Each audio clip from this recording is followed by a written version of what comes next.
Welcome aboard a car ferry, but one carrying some very special cargo, because about 20 feet directly below me we have the brand new Aston Martin Vantage, the all-new model with the twin-turbo V8 engine and 500 horsepower. We need to go and test this car and find out what it's like, and we've got one hell of an adventure lined up. So, rapidly disappearing behind me, you have Gibraltar, and ahead we have the tip of Africa and Morocco. Who knows what's going to happen over the next 3 days? We decided to explore the sensational roads that lurk within the Atlas Mountains in this corner of North Africa. Here you can expect every kind of weather in one day, every grade of road surface, horizon-chasing straights and endless corners.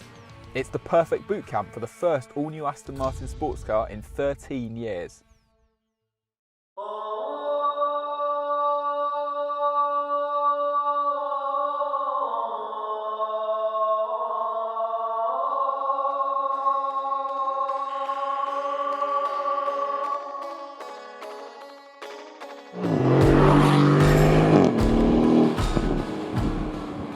After a demoralising first day of border patrol nightmares, traffic and hailstorms, day 2 brings us to the Dadez Gorge in the south of Morocco, and finally, a chance to explain why Aston's pretty much nailed the new Vantage.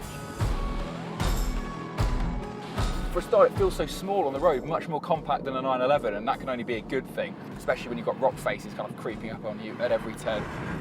It's a 4-litre twin-turbo V8 with 510 horsepower. It is the AMG engine that they put in the C63 and the AMG GT, but what Aston has done is given it its own tune, and more importantly, its own noise, its own character, its own soul here. It's sort of more melodious and more burbling, it's more serrated, it's more kind of British in that way. It's a bit more Liam Gallagher.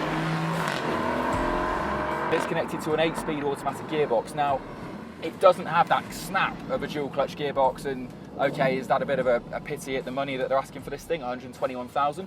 Yeah, maybe a little bit, but Aston's done a really good job with it, and it's better than the gearbox in the DB11. It's sort of less caught out in auto mode when you suddenly ask for a burst of throttle. And then in the manual mode, the paddles are bigger, they're metal, they've got that lovely cool ting to them when you give them a quick pull with your fingernail. The gearbox itself is just more responsive. It gives you a lovely blip on the down change, which is super satisfying. Not as good though as the chassis. Wow. You've got 3 modes. It's got a sport mode, a sport plus and a track. No comfort mode because hey, this is a sports car, and Aston is separating this from the DB11. But beautifully controlled. The kind of quality of the damping, it's just proper kind of 911 GT3 levels of suspension control, and that is just ace. Who knew a square steering wheel could be this comfortable? Okay, there's way too many fiddly buttons and none of them fire missiles or an ejector seat, but the leather smells delicious and the driving position is spot on for 1,000-mile cruises and tearing down mountain passes.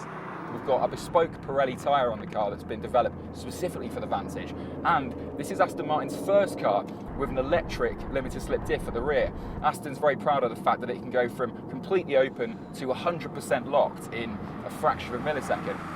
What's really great on these really tight roads is the way that the car just gives you massive traction out of corners unthinkingly. You can get on the power so early, despite the fact it's got a short wheelbase and boosty engine.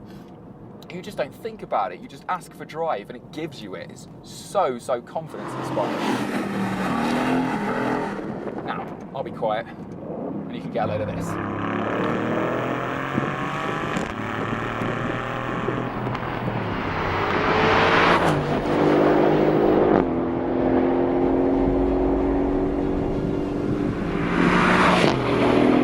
Aston Martin often struggles to get its cars right first time. They tend to ripen over the years, steadily getting more complete and better finished, but the Vantage kills that trend.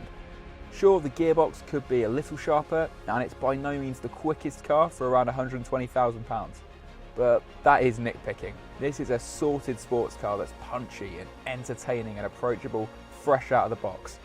For the chassis to outstar this mighty AMG engine alone is a stellar achievement. And though Aston didn't really focus on comfort, this fighty little Vantage is also an epic GT car. In 3 days of Moroccan madness, it was bulletproof, a car for all occasions.